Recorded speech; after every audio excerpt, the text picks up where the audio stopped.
ಎಲ್ಲರಿಗೂ ನಮಸ್ಕಾರ. ಐತಿಹಾಸಿಕ ಹಿನ್ನೆಲೆ ಹೊಂದಿರುವಂತಹ ಹಾವೇರಿ ಜಿಲ್ಲಾ ಹಾನಗಲ್ ತಾಲೂಕು ಕೆಆಲೂರು ಹೋಬಳಿಯಲ್ಲಿ ಬರುವ ತಿಳುವಳ್ಳಿ ಶಾಂತೇಶ್ವರ ದೇವಸ್ಥಾನದ ಇತಿಹಾಸವನ್ನು ನೋಡುವುದಾದರೆ, ಶಾಂತೇಶ್ವರ ದೇವಸ್ಥಾನ 12ನೇ ಶತಮಾನದಲ್ಲಿ ಕಲ್ಯಾಣ ಚಾಲುಕ್ಯರ ಅವಧಿಯಲ್ಲಿ ನಿರ್ಮಾಣಗೊಂಡಿರುವ ವಿಶಿಷ್ಟ ದೇವಸ್ಥಾನ. ದೇವಸ್ಥಾನವು ಗರ್ಭಗೃಹ, ಅಂತರಾಳ ಹಾಗೂ ವಿಶಾಲವಾದ ನವರಂಗವನ್ನು ಹೊಂದಿದೆ.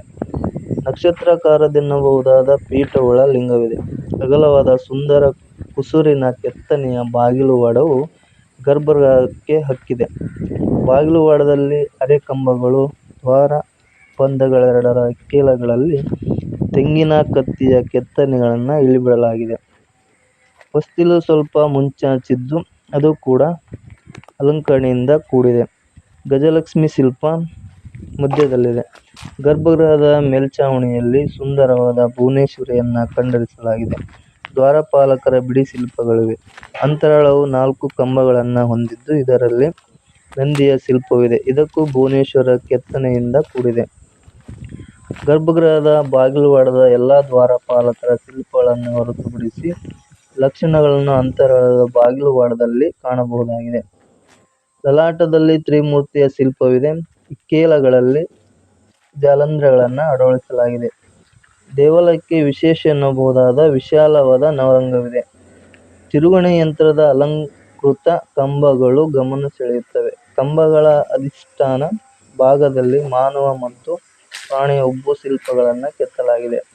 ನವರಂಗದಲ್ಲಿ 4 ಕೋಷ್ಟಕಗಳಿದ್ದು, ಸಪ್ತಮಾತೃಕೆಯರ, ಚಾಮುಂಡಿ, ಭೈರವಿ ಹಾಗೂ ವೀಣೆಯನ್ನು ಹಿಡಿದಿರುವ ಸ್ತ್ರೀಯರ ಶಿಲ್ಪಗಳನ್ನು ಕೋಷ್ಟಕಗಳಲ್ಲಿ ಕಾಣಬಹುದಾಗಿದೆ. ಕೋಷ್ಟಕ ಬಾಗಿಲುವಾಡಗಳು ಗರ್ಭಗೃಹದ ಮಾದರಿ ಕೆತ್ತನೆಯನ್ನು ಹೊಂದಿರುವುದಲ್ಲದೆ, ಇವುಗಳಿಗೆ ಶಿಖರ ಭಾಗಗಳಿವೆ. ನವರಂಗದಲ್ಲಿನ ತೊಲೆಗಳು ಕಮಲಪುಷ್ಪಗಳ ಕೆತ್ತನೆ ಹೊಂದಿರುವುದು. ಚೌಕೋನಕತಿಯಲ್ಲಿರುವ ಭುವನೇಶ್ವರಿಯು ವಿಶೇಷವಾದ ಅಲಂಕರಣೆಯಿಂದ ಕೂಡಿದೆ.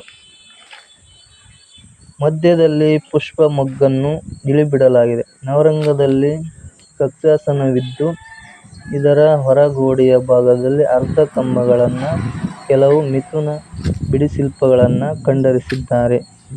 ದೇವಾಲಯಕ್ಕೆ ವೇಶ್ಯರ ಶೈಲಿಯ ಶಿಖರವಿದ್ದು, ಇದರಲ್ಲಿ ಕೀರ್ತಿಮುಖ ಫಲಕಗಳು ಸುಖನಾಸಿಗಳಲ್ಲಿವೆ. ಅಧಿಷ್ಠಾನದಲ್ಲಿ ಉಪಸರ್ಜಕೃತಿ, ಕುಮುದ, ಕಪೋತ ಹೀಗೆ ಎಲ್ಲ ಭಾಗಗಳಿವೆ. ಗರ್ಭಗೃಹದ ಹಿಂಭಾಗದ ಗೋಡೆಯಲ್ಲಿ ದೇವಕೋಷ್ಟಕಗಳಿದ್ದು, ಹೊರಗೋಡೆಯಲ್ಲಿ ಸುತ್ತಲೂ ಪುಷ್ಪದ ಚಿತ್ರಣವಿದೆ. ಈ ಒಂದು ತಿಳುವಳ್ಳಿ ಶಾಂತೇಶ್ವರ ಗುಡಿಯ ಸುತ್ತಲೂ ಸರಿಯಾದಂತಹ ಸ್ವಚ್ಛವಾದ ವ್ಯವಸ್ಥೆ ಇರುವುದಿಲ್ಲ ಹಾಗೂ ಭಾರತೀಯ ಪ್ರಾಚ್ಯ ವಸ್ತು ಇಲಾಖೆಯವರು ಈ ಐತಿಹಾಸಿಕ ಇತಿಹಾಸದ ಹಿಂದೂ ದೇವಾಲಯದ ಬಗ್ಗೆ ತಿಳುವಳಿಕೆಗಾಗಿ ಯಾವುದೇ ರೀತಿಯಂಥ ಕಲ್ಲಿನಲ್ಲಿ ಬರೆದ ಅಕ್ಷರಗಳ ಒಂದು ಫಲಕವೂ ಕಂಡು ಬರುವುದಿಲ್ಲ. ಇದು ಈ ಒಂದು ತಿಳುವಳ್ಳಿ ಶಾಂತೇಶ್ವರ ಗುಡಿಯ ಇತಿಹಾಸವಾಗಿದೆ. ಧನ್ಯವಾದಗಳು.